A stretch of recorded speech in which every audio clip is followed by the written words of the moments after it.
ఒక్కటే మాట, ఇప్పుడు బాగా ఇబ్బంది కొలిమిలో ఉన్నావా? నీ మాట ఎప్పుడు ఏముండాలి తెలుసా? నా స్థితి అట్టే కాలం ఇలా ఉండదు, ఇది మారిద్ది, ఇది మారిద్ది, ఈ పరిస్థితి మారిద్ది. నేను కూడా ఆశీర్వదించబడేటువంటి శుభ గడియలు వస్తాయి, నేను కూడా దీవించబడే రోజులు వస్తాయి. ఈ రోజు అద్దె ఇళ్ల కోసం తిరుగుతున్నా, రేపు నేను నలుగురికి అద్దెకి ఇచ్చేటట్టు నాకు సమృద్ధిని నా దేవుడు ఇవ్వగలడు. ఈ రోజు చిన్న ఉద్యోగం కోసం నేను తిరుగుతున్నా, రేపు 10 మందికి ఉద్యోగం ఇచ్చేటట్టు నా తండ్రి నన్ను నిలబెట్టగలడు. ఈ రోజు నా చిన్న పొట్ట కోసం నేను తిప్పలబడుతున్నా, రేపు 10 మంది కడుపులు నింపేటట్టు నా తండ్రి నన్ను ఆశీర్వదించగలడు. ఈరోజు అందరూ అవమానాలు చేస్తుంటే అవమానాల్లో బతుకుతున్నా, రేపటి రోజున నా తండ్రి నా తలనెత్తేటువంటి రోజు ఒక రోజు ఉంటది. ఇది నేను సందేహించను, నేను నమ్ముతాను అని విశ్వసించాలి. అది నీ విషయంలోనైనా, నీ బిడ్డల విషయంలోనైనా, నీ పిల్లల గురించి కూడా నువ్వు శుభమే పలకాలి.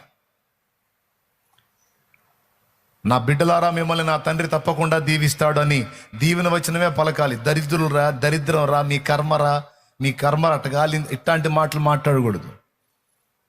నా బిడ్డలారా మిమ్మల్ని నా తండ్రి దీవిస్తాడు, ఎందుకంటే నేను ప్రార్థన చేస్తున్నాను. నా తండ్రి మిమ్మల్ని హెచ్చిస్తాడు, మిమ్మల్ని ఆశీర్వదిస్తాడు, 10 మందికి దీవెనకరంగా మిమ్మల్ని ఉంచుతాడు. నా దేవుడు మిమ్మల్ని వదలడు. నీ పిల్లలు వింటుండగా ఈ మాటలు మాట్లాడాలి.